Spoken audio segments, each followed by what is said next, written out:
all of those, but I will try and do as much justice as I can in the next 30 minutes that have been allocated to me. So the outline of my talk is going to be looking at the challenges and the changes that we face in the modern reproductive medicine era, as well as the newer fertility investigations that we now have available. We'll look at some of the clinical advances that we have witnessed in this era, followed by technological advances, look at what we have on the horizon and things that we might be using in the near future, and then I'll just provide a little conclusion to my talk. The challenge is huge because we know that about 15% of people will experience a delay in conceiving after trying for about 12 months. So 1 in 6 couples in Australia do present to us with fertility issues. And this figure kind of represents the fertility issue in the developed world. The likely increase in the incidence of infertility over the next decade is going to be due to the obesity epidemic that we are all witnessing, which is, of course, associated with anovulation, but also with an increased risk of miscarriage and poor pregnancy outcomes, like we all know.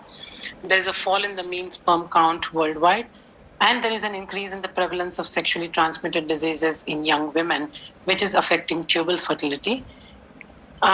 The changes that we see in the modern era are more related to our approach and our attitude towards reproduction and towards assisted conception.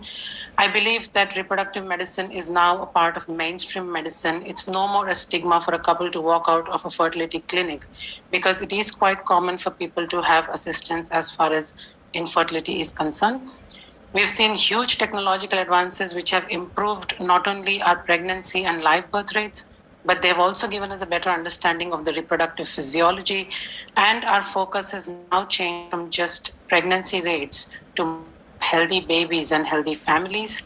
We are increasing our emphasis on research and development in assisted reproduction. All of us are investing a lot on research and development in our units. We've got increasing availability of now short-term and long-term ART outcome data, and we are utilizing these data to kind of manage all these pregnancies much better. And of course, there is a huge impact of media and of social media that's influencing our patients' management. So in terms of the two most important things that I want to discuss as far as our challenges are concerned, one of them is the obesity epidemic that I was talking about. And if you look at the data in Australia, it's a bit worrying to say that 70% of men, 50% of women, and 25% of children are now in the overweight or the obese category. And we are worried that we are going to take over as the world's leading nation in terms of obesity in the next few years if we do not control our obesity epidemic.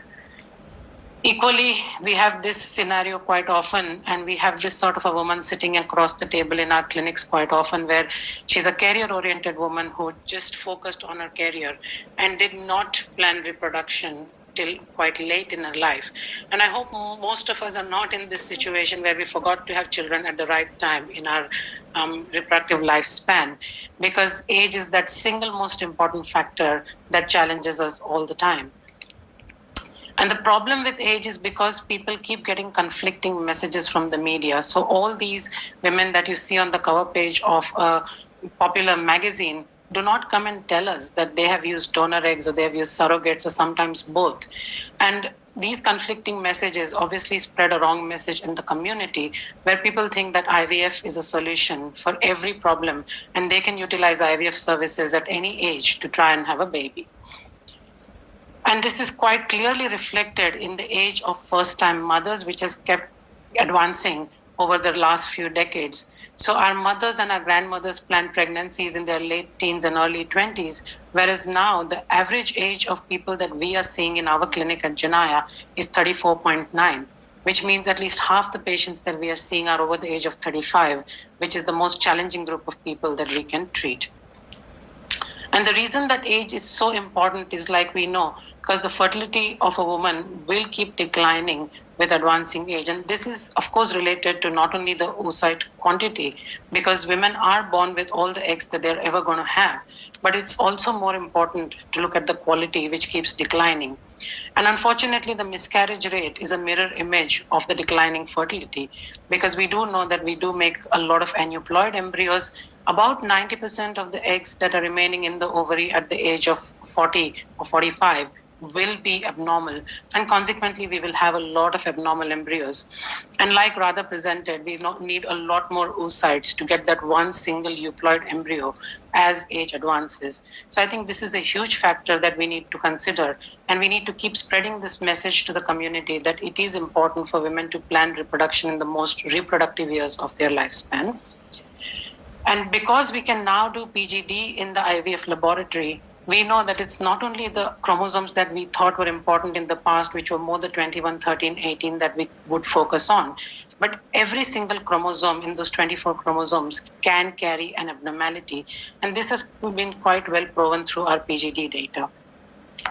And this is just some data from our own clinic that I would like to share. So we presented our PGS data way back in 2016, where we had analyzed 4,000 embryos over 1,500 cycles. And we can clearly see that as age advances, the number of abnormal aneuploid embryos that a human being makes will keep increasing, and that will pose a significant challenge in our success rates. On this background, let's have a look at what clinical advances have we seen at the turn of this century. So in terms of clinical advances, we know that we are now performing short cycles more regularly. About 70 to 80% of cycles performed worldwide in IVF are short cycles, and short cycles are more patient-friendly. And we also know that they do not compromise the outcome, but they do give us the benefit of using a GnRH agonist trigger, which ultimately